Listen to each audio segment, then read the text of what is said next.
Já chegamos à nossa aula 12 e hoje vamos ver o eixo 5, Políticas de Justiça e Cidadania, e o tópico 4 do seu edital deste eixo, Combate à Corrupção. A recuperação de ativos, Estratégia Nacional de Combate à Corrupção e a Lavagem de Dinheiro, o famoso ENCLA. ENCCLA, combate à corrupção e recuperação de ativos. O combate à corrupção é um dos maiores desafios para o desenvolvimento de um país e mina a confiança nas instituições, desvia recursos públicos que poderiam ser destinados a serviços essenciais como saúde, educação, segurança e distorce a economia.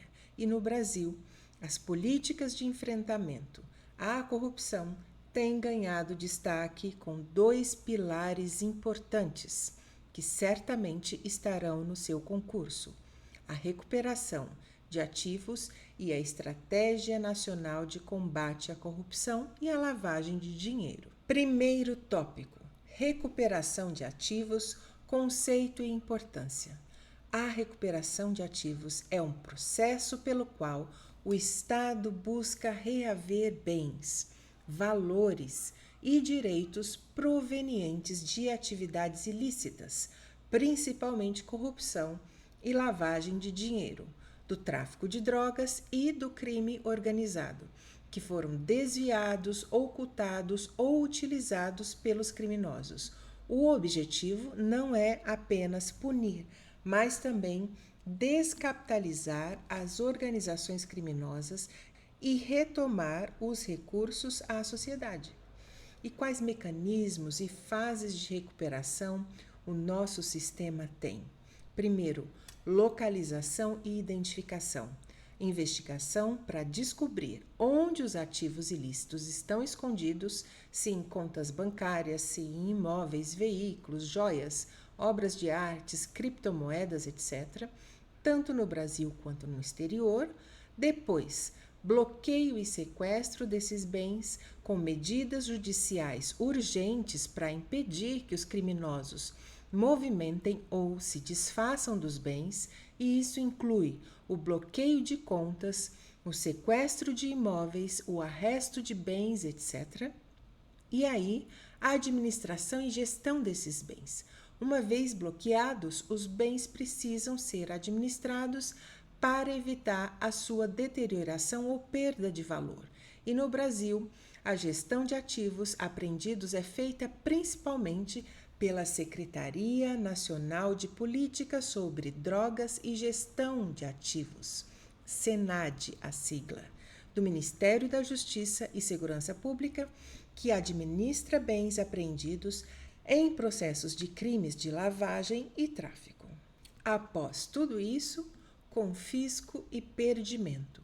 Após o trânsito em julgado da condenação, os bens são declarados perdidos em favor da União ou do Estado, dependendo do caso, tornando-se patrimônio público. E a destinação desses bens, os recursos recuperados, são então revertidos para fundos públicos e podem ser aplicados em áreas como segurança pública, saúde, educação ou compensação a vítimas. Qual a importância da recuperação de ativos? Primeiro ponto: descapitalização do crime. É uma forma eficaz de atingir as organizações criminosas no seu ponto mais sensível, o financeiro, e desorganizar as suas operações. Outra questão é reparação social, porque devolve à sociedade recursos que foram desviados, permitindo que sejam investidos em políticas públicas. Mais uma questão: incentivo à colaboração. Para os criminosos, a ameaça de perder os seus bens ilícitos pode ser um incentivo para colaborar com a justiça. Por exemplo, acordos de colaboração premiada com cláusulas de restituição. Mais uma questão diz respeito ao fortalecimento institucional. porque demonstra a capacidade do Estado de combater a impunidade e de reverter o dano causado pela corrupção. E cooperação internacional. A corrupção e a lavagem de dinheiro são transnacionais, e a recuperação de ativos frequentemente exige cooperação jurídica internacional para localizar e reaver bens em paraísos fiscais ou outros países. E qual é a estratégia nacional agora de combate à corrupção e à lavagem de dinheiro? ENCLA é um fórum interinstitucional que reúne diversos órgãos dos 3 poderes da União, do Ministério Público e da sociedade civil, com o objetivo de formular e implementar medidas para aprimorar o combate à corrupção e à lavagem de dinheiro no Brasil. Criada em 2003, sob a coordenação do Ministro da Justiça e da Segurança Pública, via Departamento de Recuperação de Ativos e Cooperação Jurídica Internacional, atualmente foi transformado em Departamento de Recuperação de Ativos e Cooperação Jurídica Internacional. Ela funciona como uma rede de inteligência e cooperação nesse aspecto. Quais as principais características e funcionamento da ENCLA? A multissetorialidade. Ela reúne órgãos de polícia, a Polícia Federal, a Polícia Rodoviária Federal, reúne o Ministério Público Federal e Ministério Público Estadual, o Judiciário, o STF, o STJ, tribunais estaduais e federais, órgãos de controle como CGU, TCU, a COAF, a Receita Federal, a Advocacia Geral da União, a AGU, a Defensoria Pública, bancos públicos, entidades da sociedade civil, entre outros. Então viram que é gigante, não é? Flexibilidade desse órgão. Não é um órgão rígido, mas uma estratégia que se adapta às necessidades anuais.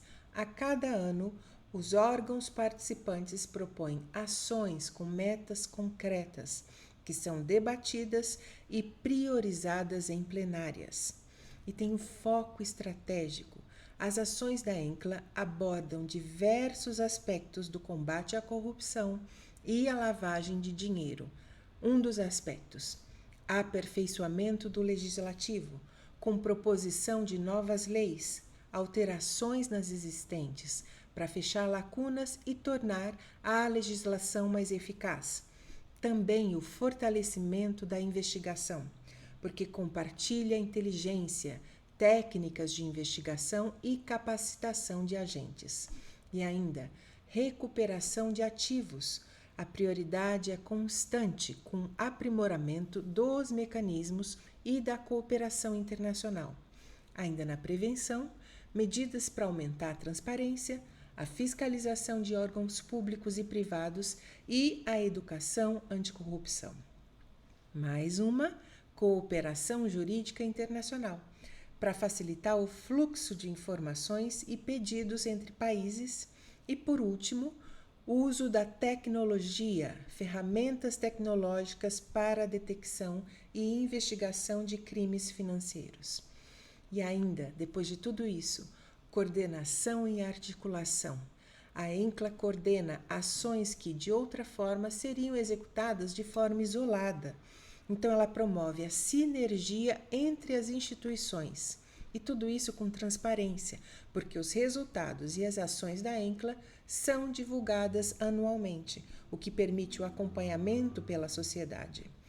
E quais resultados e desafios nós temos da ENCLA? Desde a sua criação, a ENCLA tem contribuído significativamente para, primeiro, aprimoramento do arcabouço legal, porque várias leis importantes foram influenciadas ou originadas por debates na ENCLA, como a Lei de Lavagem de Dinheiro, que foi aperfeiçoada, a Lei Anticorrupção, a Lei de Organizações Criminosas, incluindo colaboração premiada. Ainda faz o fortalecimento da cooperação, uma melhora na articulação entre os órgãos e na cooperação internacional e aumenta a capacitação de pessoas promove cursos, seminários, troca de experiências entre os profissionais. Mais ainda, a ENCLA enfrenta muitos desafios.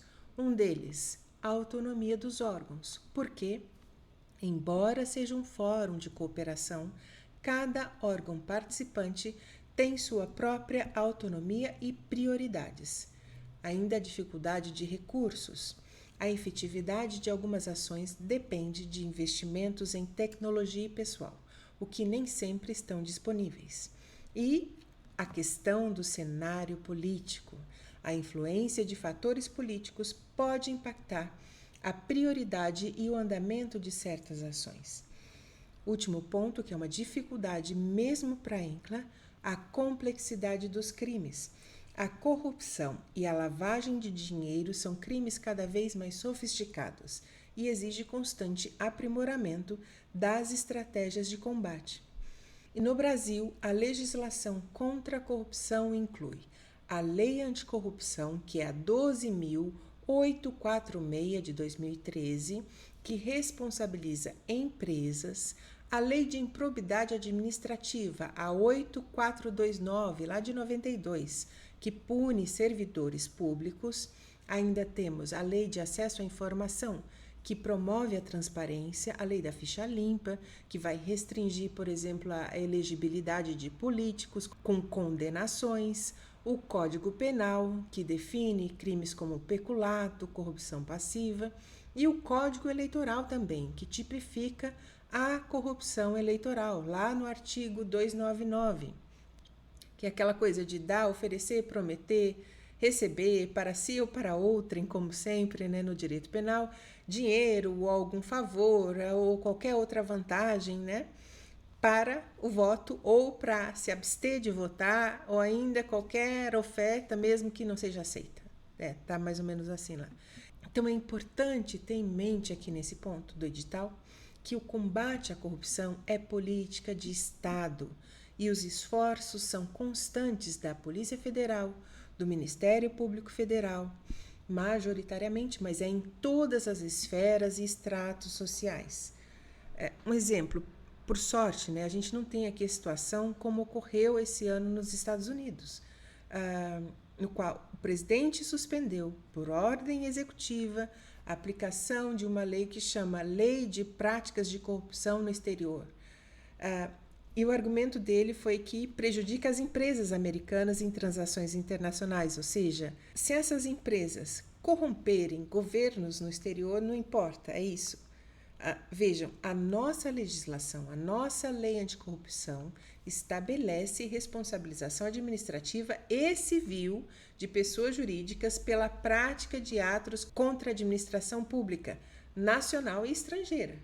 A legislação europeia é idem. Então, essa medida do executivo estadunidense é um assinte contra todos os outros países e desejo que não prospere. Então, combate contra a corrupção é um problema mundial. Não é nada novo, é igual tomar banho ou lavar louça, só que em âmbito público. É limpeza diária de todas as repúblicas para que permaneçam repúblicas. E para fechar a aula, depois desses exemplos, a recuperação de ativos e a ENCLA, que são a nossa aula de hoje. São componentes essenciais da estratégia brasileira de combate à corrupção.